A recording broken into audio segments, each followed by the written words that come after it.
바울이 세운 교회들 가운데 고린도 교회가 아주 특별한 그 몇 가지 이유가 있습니다. 고린도 교회에 대해서 우리는 뭐 빌립보 교회, 데살로니가 교회, 갈라디아 교회, 에베소 교회 이런 모든 교회들과 달리 고린도 교회에 대해서 그 내면, 그 내부를 이렇게 많이 속속들이 알 수 있다는 점이에요. 마치 우리가 현장에 방문해서 고린도 교회 예배도 참석하고 그리고 사람들을 만나서 교제하면서 뭐 은근슬쩍 인터뷰를 하는 것처럼 고린도 교회의 그러한 내부 문제를 그 상당 부분 훤히 들여다볼 수 있다는 점입니다. 왜 그럴까요? 사도 바울이 고린도 교회에 사람을 제일 많이 보냈고요. 사절로. 그 다음에 또 편지도 많이 보냈어요. 아주 정말 다른 교회와 비교할 수 없을 정도로 고린도 교회에 편지를 많이 보내요. 뭐 고린도 전서 후서 두 편이 아니에요. 뭐한 5편, 7편 이렇게 많이 보내요. 그러면 각 단계에 따라서 거기에 등장하는 사람들이 있고요. 그리고 어떻게 분파가 어떻게 나눠졌는가도 알 수 있고요. 사람들이 무엇으로 병들어 있는가도 알 수가 있고요. 특히 아볼로가 한번 다녀간 이후에 고린도 교회에 어떤 파장이 일어났는가 이런 것들도 알 수가 있고요. 다른 모든 교회들과 달리 고린도 교회는 뭐랄까요? 사도 바울 당시에 바울의 목회와 어떤 선교 그 현장이 어땠는가를 단면처럼 보여주는 그런 케이스입니다.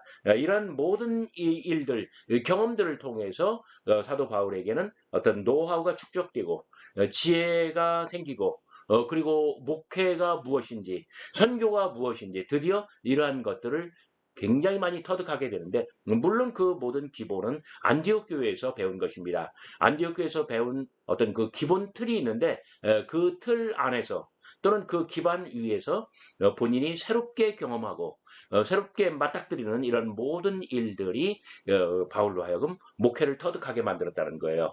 저와 함께 끝까지 시청해 주시면 감사하겠습니다. 바울의 고린도 목회. 우선 사도행전의 보도를 먼저 볼까요? 안식일마다 바울이 회당에서 강론하고 유대인과 헬라인을 권면하니라. 실라와 디모데가 마게도냐로부터 내려오매 바울이 하나님의 말씀에 붙잡혀 유대인들에게 예수는 그리스도라 밝히 증언하니 그들이 대적하여 비방하거늘 바울이 옷을 털면서 이르되 너희 피가 너희 머리로 돌아갈 것이요 나는 깨끗하니라.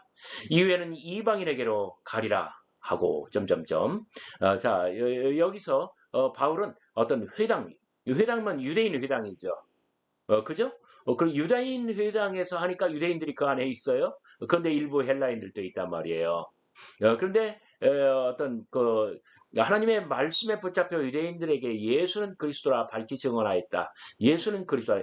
사도행전에 나오는 거의 모든 설교는 누가 했든지 뭐 베드로가 했든지 뭐 그 바울이 했든지 누가 설교를 하든지 이 같은 주제예요. 좀 몇 가지 그 항목들을 한번 살펴보도록 하겠습니다. 자, 고린도 선교에 대한 사도행전의 설명은 어떤 사도행전의 전형적인 특징을 보여줘요. 늘 어떤 회당에서 강론하고 회당에서 구약 성경 두루마리 성경을 펴놓고 이렇게 어떤 주석을 하고 그래서 그 결과는 뭐냐면 예수는 그리스도다라고 말씀을 선포하는 것이죠. 그다음에 두 번째 특징은 어떤 선교가 굉장히 성공적이었다. 그래서 사람들이 많이 받아들였다는 거예요. 그랬더니 유대인들이 반발했다. 자, 유대교 회당에서 강론에서 이제 유대교 회당에서 시작을 해요. 그래서 선교는 늘 성공해요. 그랬더니 유대인들이 반발을 하고 이렇게 역공을 하고 핍박을 하고 그래서 결국은 이방인들에게로 돌아간다. 자, 유대교 중심에서 시작하지만 유대교를 버리고 이방인들에게로 간다. 자, 이런 것들이 사도행전의 전형적인 특징이고 이러한 것이 바울의 고린도 목회에도 적용되었다는 점입니다. 자, 그래서 유대인들이 그 핍박했다고 하는데 그런데 어떤 그 바울은 고린도에서 유대인들이 자기를 핍박했다는 말을 일절하지 않아요.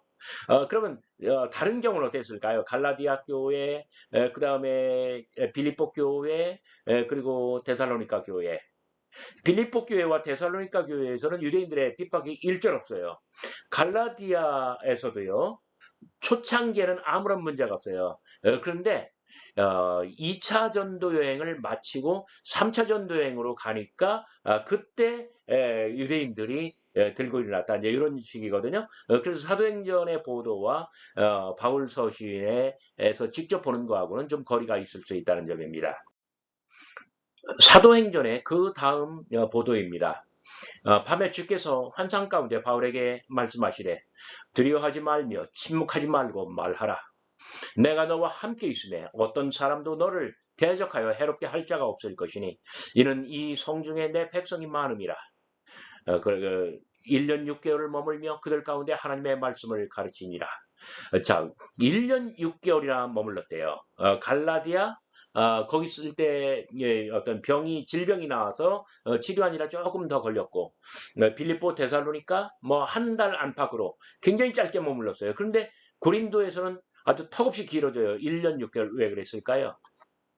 자, 사도행전은 유대인들의 핍박에도 불구하고 주님의 돌보심으로 바울의 사역 기간이 길어졌다고 이야기를 하는데요. 선교 기간이 1년 6개월이나 소요된 것은 대단히 이례적이죠. 바울은 이거는 저의 판단입니다. 로마의 길이 열릴 때까지 바울은 계속 기다리고 있는 거예요.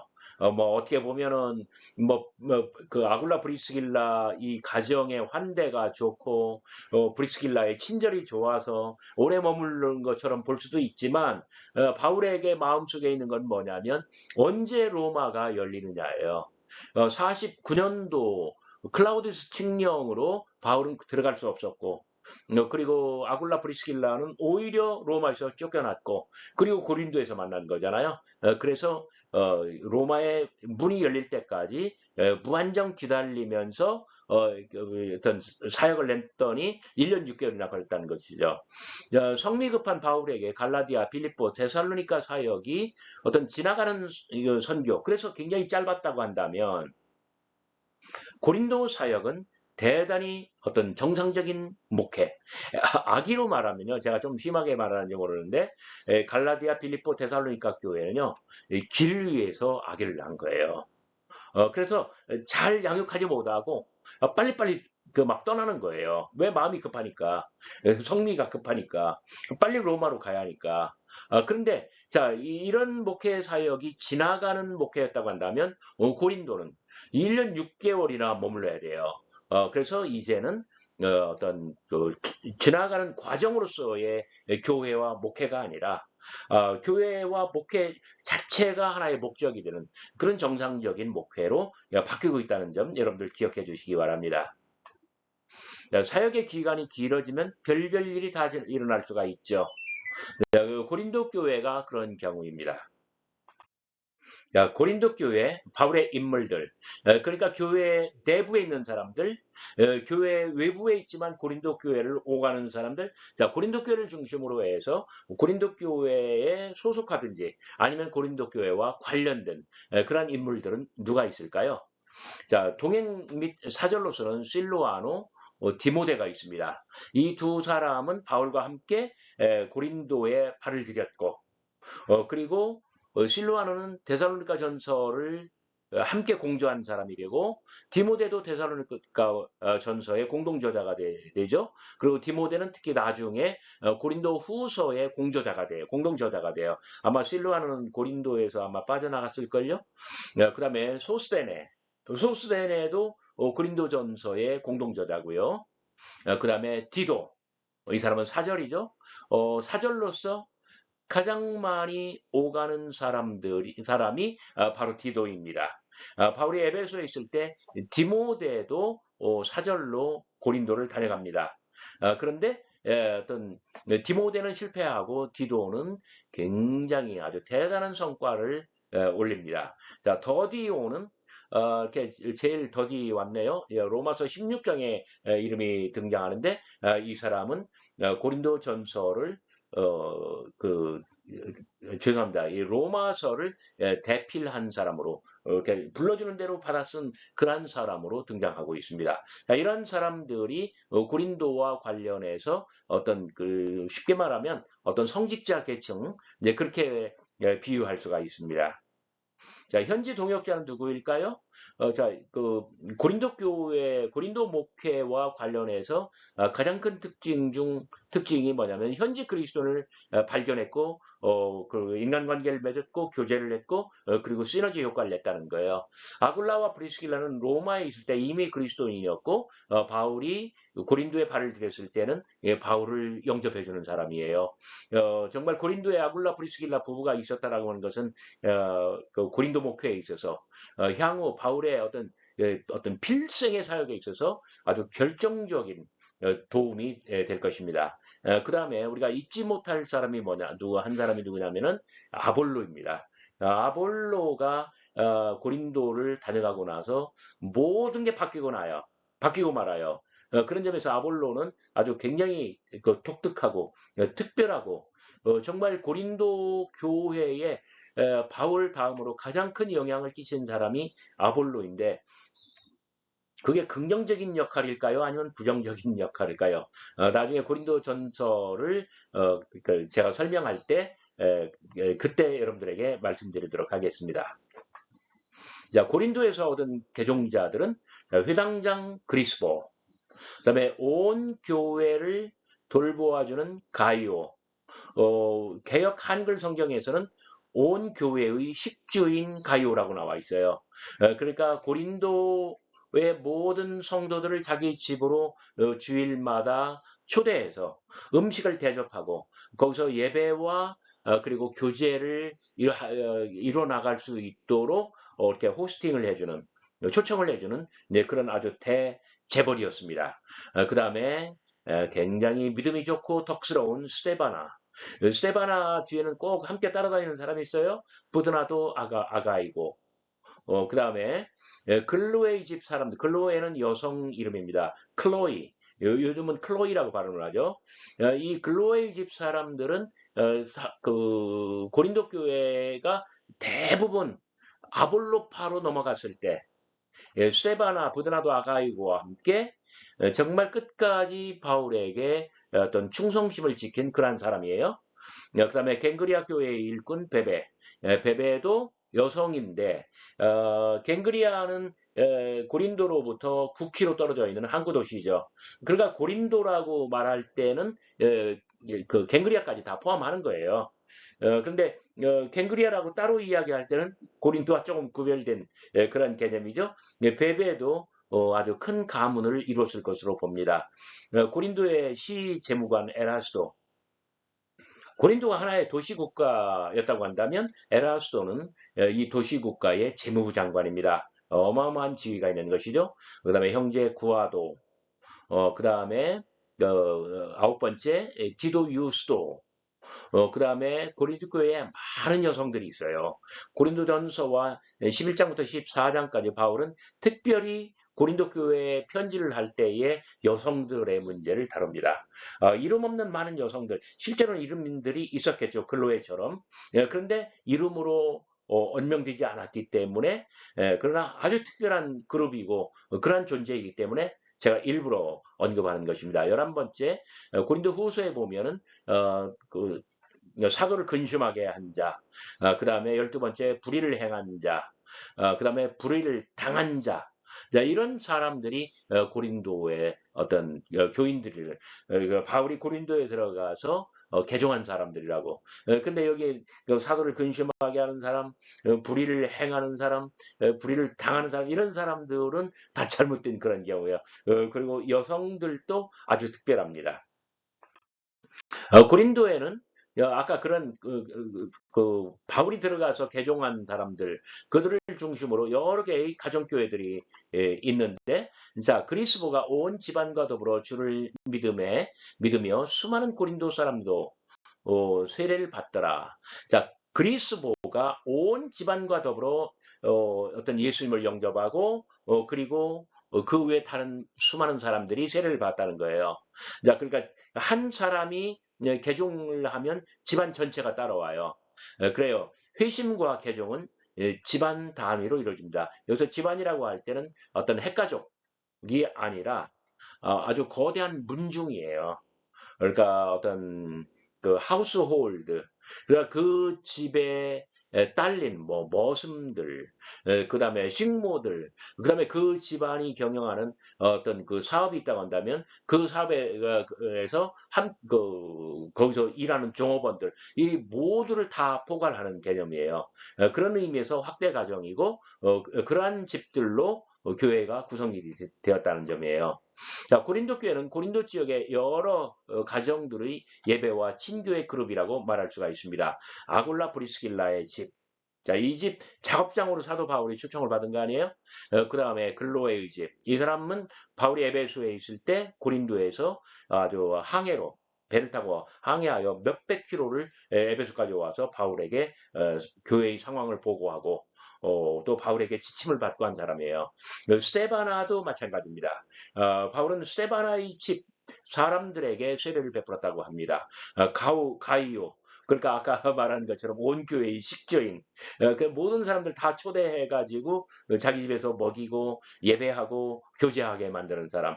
그다음에 회당장 그리스도, 그러니까 고린도 안에 있는 유대인 마을의 어떤 주시타운의 최고 핵심 인물이죠. 그다음에 시재무관 에라스도, 이러한 사람들이 어떤 가문으로 그리고 여기에 베베도 아마 포함되어야 될 것 같아요. 어떤 고린도 교회는 고린도 지역 여러 가정들의 예배와 친교 그 소그룹들 전체를 일컫는 말입니다. 고린도를 넘어 인근 지역으로 확산된다. 바울의 선교는 고린도를 넘어 주변으로 뻗어나갑니다. 아가야 지역을 반복적으로 언급하는 거예요. 사도 바울이 아가야라고 이렇게 이야기하는 거예요. 그럴 때는 펠로폰네소스 반도 전체, 그 다음에 펠로폰네소스 반도 북쪽으로 가면 아테네가 있고요. 그리고 그 마게도냐 그 아랫부분을 전체를 다 아가야라고 해요. 바울은 고린도 교회라고 말할 때는 고린도 주변, 그리고 아가야 전체를 다 포괄하는 그러한 개념입니다. 자, 그 베베는 갱그리아 교회를 대표하는 그런 사람이었습니다. 그러니까 어떤 그 바울의 선교가 고린도를 넘어 인근 지역으로 뻗어나간다라고 할 때 갱그리아는 우리가 구체적으로 말할 수 있는 대표적인 케이스입니다. 마지막으로 고린도후서 9장은 아가야의 교회들 사이에 회람된 서신이었다. 고린도 후서 이 9장, 그러니까 고린도뿐만 아니라 그 일대의 여러 어떤 예배와 친교의 공동체들이 다 함께 돌려볼 수 있는 그런 편지였다는 점이죠. 목회와 선교의 성공 비결. 자, 사도 바울의 어떤 목회와 선교가 다른 사도들에 비해서 왜 성공했는가? 가장 핵심적인 것이 자, 네 가지로 제가 요약을 했습니다. 바울은 안디옥에서 배운 선교 방법을 자, 응용하고 확장하고 정착시켜요. 자, 기본적으로는 안디옥 교회에서 배운 거예요. 그러나 바울 자신만의 방법으로 완전히 응용하고 확장하고 정착시키는데 본인이 어떤 성공과 실패의 경험을 반복하면서 자, 경험이 축적되니까 지혜가 생기고 그리고 나름대로 어떤 요량이 생기는 것이죠. 그 첫째는 동역자들과 함께 로마 속주의 수도 등 거대한 도시에 들어가고 머뭅니다. 그러니까 실라노 디모데와 함께 고린도에 들어갔다는 거예요. 자, 거기서 기존의 기독교인들을 만나고 사귀고 그리고 또 끌어모아요. 누굽니까? 아굴라 브리스길라 부부죠. 그 다음에 세 번째로는 자기가 데리고 들어간 실라노 디모데를 아굴라 브리스길라와 접목을 시켜요.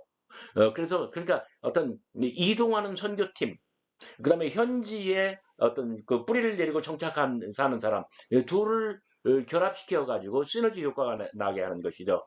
그다음에 고린도를 떠난 다음에는 디모데, 디도 이렇게 사절을 보내고요.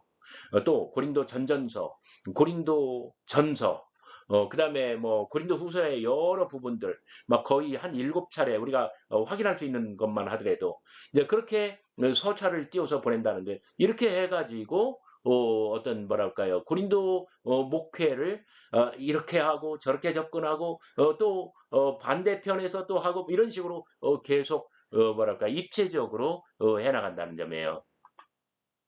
바울의 선교는 그런 의미에서 외로운 선교사의 겸손한 헌신이 아니었다. 그러니까 우리가 뭐 선교를 생각할 때 뭐 아프가니스탄, 뭐 아프리카 막 이런 데 가가지고 시골 마을에 들어가서 누가 알아주거나 말거나 나는 끝까지 사랑하고 그리고 복음을 전도해서 받아들이든지 안 받아들이든지 그거는 하늘에 맡기고 이런 스타일이 아니었다는 거예요. 바울은 굉장히 뭐랄까요? 어떤 인위적으로 계획을 하고 계산을 하고 그리고 머리를 짜내고 그리고 조직을 하고 그런 스타일인 거죠. 자, 바울의 선교 정책은 사절 파송, 서신 지필과 발송, 그리고 그 다음에는 교회들 간의 네트워킹을 포함합니다. 그러니까 바울은 고린도에 들어가가지고 이런 방식으로 목회를 했어요. 그 다음에는 에베소로 들어갔어요. 에베소에서 디모데도 보내고 디도도 보내고 그렇게 해요. 그리고 또 서신을 집필하고 발송을 해요. 그리고 그렇게 하다 보니까 고린도 교회와 에베소 교회 사이가 뭔가 이제 관계가 생기고요. 또 빌립보 교회, 데살로니가 교회와도 이렇게 네트워킹으로 서로 연결된다는 점이에요. 자, 그래서 바울의 어떤 목회와 선교는 이런 외로운 선교사의 겸손한 헌신이 아니라 미리미리 아주 치밀하게 계획을 짜고 그 다음에는 어느 도시로 들어갈까? 바울의 마음속에 이미 있는 거예요. 그 다음에 아주 신중하게 계획하고 그리고 어떤 지혜를 짜낼 만큼 짜내서 뭔가 어떤 인위성까지 포함되는 것이죠. 이렇게 잘 조직하고 어떤 입체로 만들고 그렇게 하는 어떤 규모 있는 선교라고 말할 수가 있어요. 자, 외로운 선교사의 겸손한 헌신, 그저 사람들이 나는 말씀을 선포하고 사람들이 말씀을 받아들이지 아니할지는 그냥 하늘에 맡긴다. 그게 아니란 말이에요. 어떻게 해서라도 문제가 발생하면 사람을 보내서 해결하려고 하고 또 사람을 보내서 안 되는 것은 편지를 써서 하고 하는데 자 편지를 쓴다는 것이 요즘 어떤 A4 용지 한 장처럼 어떤 뭐랄까 이렇게 값이 덜 나가는 게 아니에요. 그 당시에는 파피루스에 기록을 하는데 엄청 고가품이에요. 그래서 바울 본인이 이동을 하고 그다음에 실바노 디모데를 대동해서 함께 가려면 어떤 그 경비가 필요하죠. 뭐 주막에도 들어가야 되고 배도 타야 되고 그러잖아요. 그다음에 고가 편지를 써서 또 발송하고 그러려면은 또 엄청 비용이 들어가요. 근데 그래서 어떤 바울의 선교, 바울의 목회는 고비용 선교였다라고 말을 하는 것이고 그래서 바울의 주변에는 바울 본인은 자비량 선교를 하지만 그러나 이 선교를 후원하는 어떤 후원 조직이 필요하고 그래서 바울은 모금 활동, 이 연보를 독려하고 그런 것을 여러분들 잘 기억해 주시기 바랍니다. 오늘의 마지막 페이지 그리고 전체를 정리하겠습니다. 첫째, 고린도 교회는 바울이 최초로 가장 오래 머문 교회, 그리고 가장 빨리 성공한 교회, 그리고 가장 빨리 성장한 교회예요. 물론 그 다음 단계 에베소에 가면은 고린도 1년 6개월에 비해서 2년 3개월로 늘어나요. 그러나 예전에 비해서 가장 오래 머문 교회라고 말할 수 있습니다. 그렇지만 가장 문제가 많은 교회예요. 이거 무엇을 보면 알 수 있냐면 뭐 디도, 디모데 뭐 이런 사절을 가장 많이 받고요. 그리고 편지를 가장 많이 받습니다. 왜 그랬을까요? 문제가 생기니까 그러는 거예요. 우리가 고린도 전서만 보더라도요. 어떤 뭐 바울파냐, 뭐 개바파냐, 뭐 아볼로파냐, 그리스도파냐 이 분파의 문제, 뭐 우상 숭배의 문제, 그다음에 뭐 또 그 성례전의 문제, 뭐 별별 문제들이 고린도에서 다 터져 나와요. 근데 바울이 포기하지 않고 끝까지 다 수습한다는 점이 정말 놀랍죠. 자, 셋째, 바울은 앞으로 최소한 2번 더 고린도에 방문할 거예요. 그러니까 바울이 50년 가을 고린도에 처음 들어가서 1년 6개월 머물잖아요. 그 다음에는 안디옥을 돌아서 갈라디아 교회를 경유해서 그다음에 에베소에 2년 3개월 머무는데 그때 2년 3개월 동안 고린도에 많은 문제들이 발생하니까 바울은 한번 고린도에 들어갔다 나와요. 중간 방문이죠. 그때 바울은 엄청 봉변을 당하고 아주 굉장히 어떤 실패한 여행이 되고 맙니다. 그 다음에 마지막으로 또 3차 전도행 때 한 번 더 가게 됩니다. 자, 그런데요. 고린도는요, 늘 2차 전도 여행, 3차 전도 여행에서 어떤 종착지, 종점이라는 점이에요. 야, 바울은 3차 전도 여행이 이제 고린도에 갔을 때 그때 불후의 로마서를 거기서 집필하죠. 그리고 거기서 로마서를 집필한 다음에 예루살렘을 방문하는데 거기서 체포되고 그다음에 로마로 끌려가잖아요. 그런 의미에서 고린도 목회는 바울 선교의 마지막 페이지라고 그렇게 말할 수 있는 것입니다. 여러분 끝까지 잘 시청해 주셔서 대단히 감사합니다.